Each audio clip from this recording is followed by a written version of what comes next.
बिस्मिल्लाहिर्रहमानिर्रहीम। पाकिस्तान के रंग के साथ आपका मेज़बान सिफ्तान बलोच हाजिर खिदमत है। सलाम कबूल कीजिए।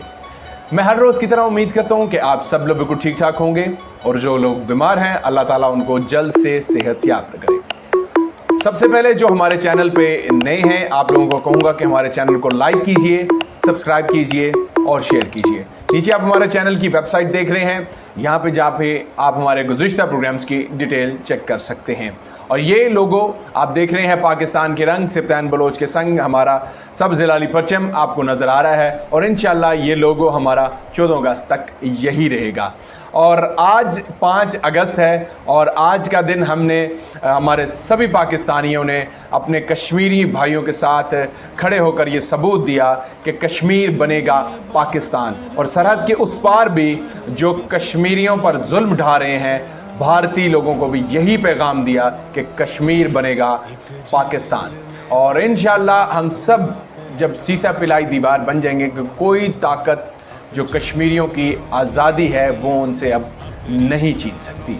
लेकिन यहाँ पे कुछ आज मैं आपसे बातें करूँगा जो कि बड़ी ही सोच तलब हैं, ख़ुसूसी तौर पर हमारे जो जितने भी इस्लामी ममालिक हैं उनके लिए और ये जो यूनाइटेड नेशन है उसके लिए भी। और यूएनओ जो कि है उसकी रेजोल्यूशंस के तहत आपको पता है कि कश्मीरियों को जो अभी तक आज़ादी नहीं मिल रही। लेकिन इस्लामी ममालिक से मैं ये बात कहना चाहूँगा और इस प्रोग्राम के तवस्सुत से उन तक ये बात पहुँचाना चाहूँगा कि कितनी अजीब बात है कि एक सबको मालूम है कि कश्मीर के ऊपर जुल्म ढाया जा रहा है और रहने वाले अक्सरियत वहाँ पे मुसलमानों की है और हम सब बिल्कुल खामोश हैं। इस्लामी ममालिक की मैं बात कर रहा हूँ। क्यों खामोश हैं? किस बात पर खामोश हैं? क्या हमने ये जो OIC बनाई या बाकी जो इदारे हमने बनाए हैं ये किस मकसद के लिए बनाए हुए हैं? अगर मुश्किल की घड़ी में हमने अपने कश्मीरी भाइयों के साथ खड़े नहीं होते तो मेरे ख्याल में इन चीज़ों का हमें कोई फ़ायदा नहीं है। तो दूसरी जानिब जो भारत आपको मालूम है कि आए रोज़ पाकिस्तान पर कोई ना कोई बहतान लगाने की कोशिश करता रहता है तो उसको भी इंशाल्लाह अब टफ़ टाइम मिलेगा, क्योंकि पाकिस्तान के प्राइम मिनिस्टर ने जो ऑफिशियल मैप है जनाब वो डिक्लेयर कर दिया है और उसमें जो श्रीनगर है वो भी दिखाया गया और मकबूजा कश्मीर को भी पाकिस्तान का हिस्सा बताया गया। और उसमें वो जो डिस्प्यूटेड एरिया है जहाँ पे लिखा गया कि कश्मीर में भारतीय फ़ौज उसने कब्ज़ा किया हुआ है और मज़लूम कश्मीरियों का नाहक खून बह रहा है। देखिए हमारे पास यहाँ पे भी बहुत से इदारे हैं जो कि ह्यूमन राइट्स के लिए काम करते हैं, इंटरनेशनली बहुत से इदारे होते हैं, लेकिन न जाने क्यों वो लोग भी खामोश हैं। क्या उनको कश्मीर में जुल्म होता हुआ दिखाई नहीं देता? क्या उन्हें बच्चों की चीखो पुकार सुनाई नहीं देती?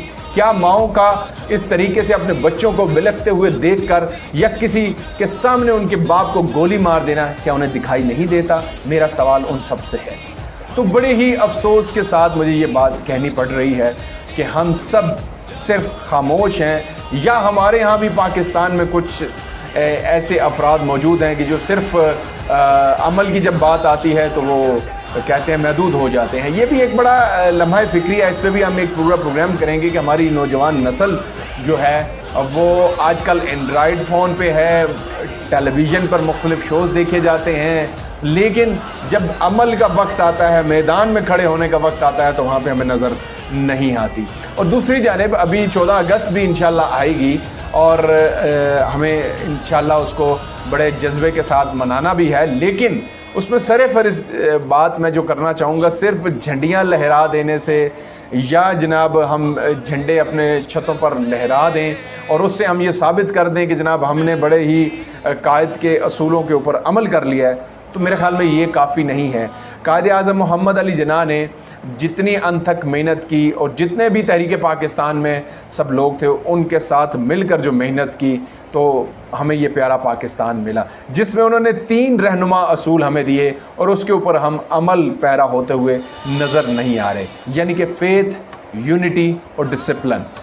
तो आप लोग देख लीजिए कि हमारे पास हमारी कौम में अब ये तीनों चीज़ें कम होती चली जा रही हैं, यानी कि डिसिप्लिन बिल्कुल ना होने के बराबर है, मुख्तलिफ मामलात में फेथ भी नहीं है और यूनिटी में بھی نہیں ہے۔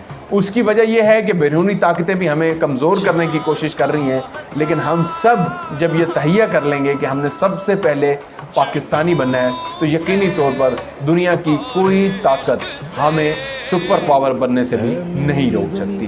آج کے پروگرام بس یہیں تک تھا۔ اپنا اور اپنے گردنوں کا خاص خیال رکھیے گا، پیارے پاکستان سے پیار رکھیے گا۔ اگر ممکن ہو تو مجھے اپنی دعاؤں میں یاد رکھ لیجیے گا۔ زندگی نے وفا کی تو ایک دفعہ سے پھر آپ کی خدمت میں حاضر ہو جاؤں گا۔ تب تک کے لیے اللہ حافظ۔